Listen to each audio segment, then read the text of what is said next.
Restoran Eunsil dan Gyosan akhirnya dibuka. Hari pertama berjalan lancar dan Eunsil optimis restorannya akan sukses. Gyosan sendiri masih memikirkan sikap Liu yang sinis padanya. Saat ingin menemui Liu, Eunsil menghentikannya dan mengatakan kalau Liu sedang mengalami masa sulit. Eunsil lalu menunjukkan video Misol yang muntah. Sementara itu, Liu menelpon dan meminta bertemu dengan Misol. Tapi gadis itu menolak karena masih kesal terkait insiden itu. Namun saat Liu bilang dia hanya ingin klarifikasi, Misol pun setuju untuk datang. Di hari kedua restoran buka, detektif Kang datang ke restoran. Saat itu Gyosan sempat bertanya tentang orang yang bersama Ibu Eunsil saat kecelakaan. Tapi detektif Kang mengelak mengatakan tidak ada orang yang bersama Ibu Eunsil. Ia juga mengklaim punya bukti video, tapi menolak menunjukkannya. Gyosan kesal pada polisi itu, tapi Eunsil datang dan minta maaf. Detektif Kang memilih cepat-cepat pergi sebelum Gyosan bertanya lebih banyak. Di saat yang sama, Misol datang ke restoran Liu sesuai janji, tapi malah disuruh menunggu. Lalu tiba-tiba wartawan datang. Meskipun kebingungan, tapi Misol tetap menurut ketika Liu memintanya untuk tetap duduk. Liu memberikan klarifikasi yang menjatuhkan Misol dengan membeberkan rahasia Misol yang trauma dan suka memuntahkan makanan. Misol sangat syok dan langsung pergi dari sana. Para investor memuji Liu atas aksi itu, namun mereka masih mempertanyakan restoran Eunsil yang kembali dibuka. Liu dengan penuh percaya diri menganggap hal itu bukan ancaman dan meremehkan Gyosan. Sementara di luar restoran, wartawan sibuk mencari Misol, tapi Gyosan menyembunyikannya. Saat mereka hendak tutup, seseorang membeli satu porsi terakhir untuk dibawa pulang. Ternyata yang membeli porsi terakhir di restoran tadi adalah asisten Liu. Meski enggan mencicipi masakan Gyosan, tetapi kata-kata polisi itu padanya membuat Liu tidak bisa menahan rasa penasarannya. Sementara Eunsil dan Gyosan berdebat tentang nama restoran. Gadis itu menghindar dan pergi menjenguk ibunya ketika Gyosan bertanya apakah Eunsil mengetahui namanya. Ketika pulang dari rumah sakit, Eunsil membeli kue ikan untuk Gyosan sebagai perminta maaf karena kabur dari perdebatan. Keesokan harinya restoran makin ramai, tapi seorang pelanggan tiba-tiba membuat keributan.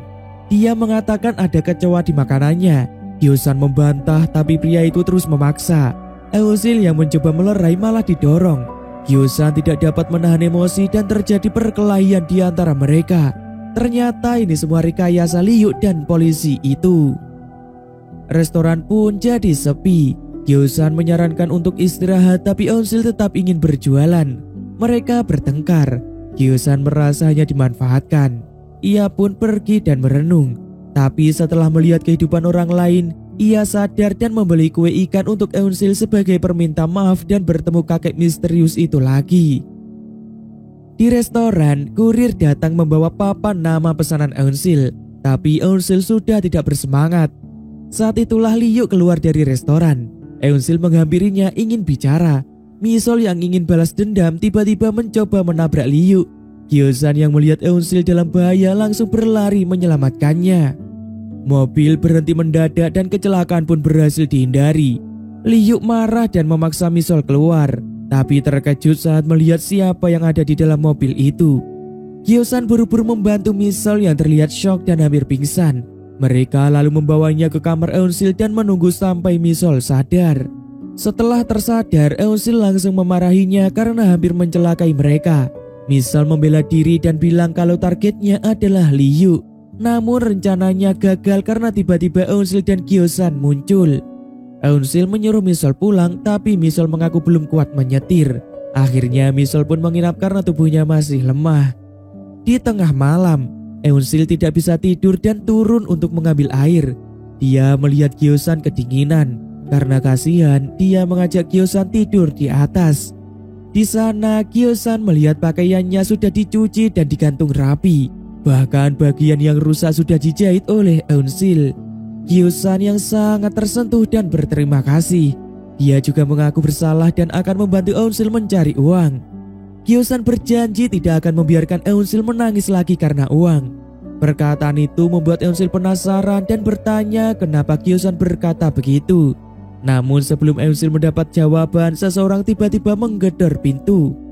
Ternyata manajer Misol datang mencarinya. Saat melihat Misol tertidur pulas, dia merasa lega. Sebelumnya dia khawatir Misol melakukan hal nekat. Setelah manajer itu pergi, Eunsil kembali bertanya kenapa Kyosan tidak ingin melihatnya menangis. Kyosan tampak bingung harus menjawab apa. Melihat Kyosan ragu, Eunsil berniat mengungkapkan perasaannya lebih dulu. Tapi saat baru mau bicara, Kyosan buru-buru menyela dan berkata tidak ingin melihat wajah jelek Eunsil saat menangis. Eunsil kecewa dan langsung pergi. Kyosan hanya bisa menghela nafas. Sebenarnya dia juga menyukai Eunsil, tapi dia tahu cepat atau lambat dia harus kembali ke Joseon. Keesokan paginya, Misol terbangun dan melihat restoran sepi.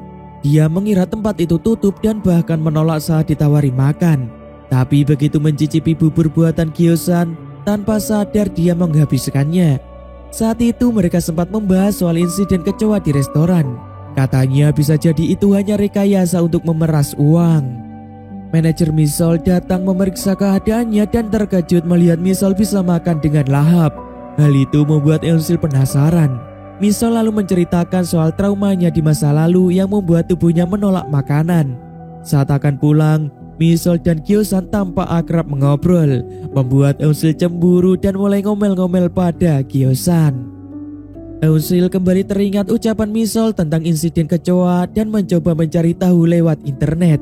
Tapi karena tangannya masih diperban, dia meminta bantuan Kyosan untuk melepaskannya.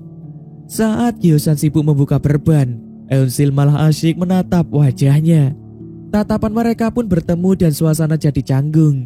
Kyosan buru-buru pergi dengan alasan ingin belanja.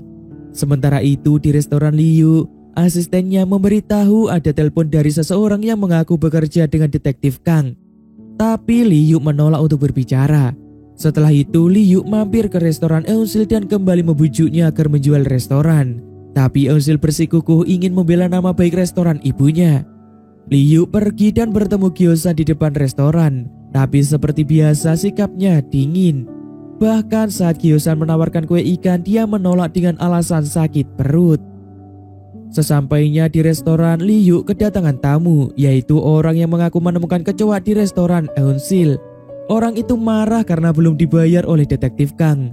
Karena itu dia datang meminta bayaran dari Liu.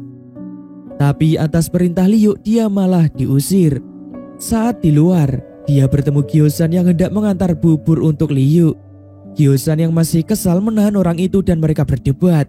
Orang itu hampir membocorkan rahasianya. Tapi tiba-tiba detektif Kang muncul dan menghentikannya.